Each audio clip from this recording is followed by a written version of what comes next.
டேய், என்னடா அவசரமா கூப்பிட்டுருந்த? என்னடா ஒரு மாதிரியா இருக்க, என்னாச்சு? டேய், உன்னதான் என்னாச்சு? டேய் இல்லைடா, நானும் மதுவும் லிவிங்கில் இருந்தோம்ல. சரி. ஒரு 6 to 7 மந்த்தில் மேரேஜ் பண்ணிக்கலாம் தான் இருந்தோம். ஆனால் அதுக்குள்ளே உங்கள் அப்பா வந்து கூப்பிட்டு போயிட்டார். அதுவும் கரெக்டு தானே? டேய், நீ லிவிங்கில் இருக்கும்போது என்னடா சொன்ன? அந்த மாசத்துல கல்யாணம் பண்ணி போற சொன்னேன். இப்போ 1 வருஷம் ஆச்சு. அப்போ அவங்க அப்பா வந்து கூட்டிட்டு போகாம என்ன தூக்கி வச்சு கொஞ்சம் டேய், நான் தான் நேற்றே உன்ட்ட சொன்னலடா, நான் அட்லீஸ்ட் ஒரு 2-3 ப்ராஜெக்ட் ஆச்சு பண்ணணும்டா, பிஸ்னஸ் ஸ்டார்ட் அப் பண்ணணுன்னு. அப்படி இல்லை மச்சான். ஃபர்ஸ்ட் அவளை கல்யாணம் பண்ணு, அப்புறம் எல்லாம் செட் பண்ணு. போ மதுவும் உனக்கு சப்போர்ட்டிவா இருப்பால. இது புரிஞ்சுக்க மாட்டேற.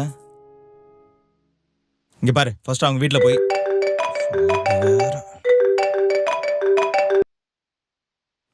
சொல்றா. ஆமா. சரி சார், நான் வரேன். இங்க பாரு, ஃபர்ஸ்ட் அவங்க வீட்டில் போய் பேசி கல்யாணம் பண்ற வேலையை பாரு. சரியா? சரி மச்சான், பக்கத்தில் கொஞ்சம் வேலை இருக்கேன், நான் போய் பார்த்துட்டு வந்துடுறேன்.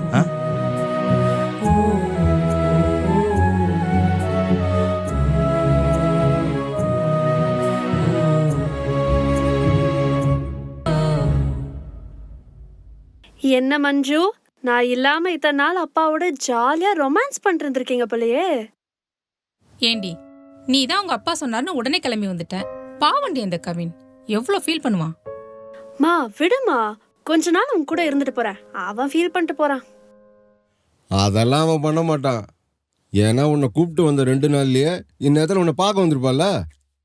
அப்படிலாம் இல்லைங்க, அவ ஏதாவது வேலையா இருந்திருப்பான். ஏய் போடி, நீ போய் போன் பண்ணி பேசு.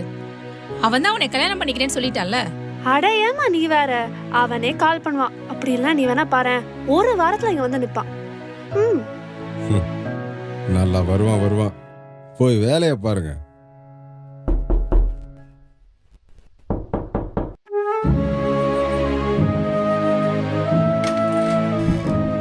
Hi uncle. உன்னதான் வர வேண்டாம்னு சொன்னேலப்பா. சீக்கிரமா கல்யாணம் பண்ணிக்கிற மாதிரி ஐடியா இருந்தா உள்ளவா, இல்லைன்னா அப்படியே போயிடு. யாருங்க? வாங்க மாப்ள, உள்ள வாங்க மாப்ள. நீங்க போங்க. வாங்க மாப்ள, உள்ள வாங்க.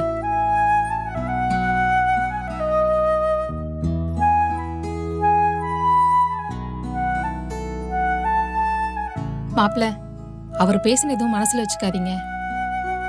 அதெல்லாம் ஒன்றும் இல்லை, ஓகே தான். எப்படி இருக்கீங்க? அம்மா அப்பாலாம் எப்படி இருக்காங்க? எல்லாரும் நல்லா இருக்காங்க. மாப்ள, உங்க ஒர்க் எப்படி போயிட்டு இருக்கு? இப்போ கொஞ்சம் பரவாயில்ல ஆண்டி, ஓகே தான்.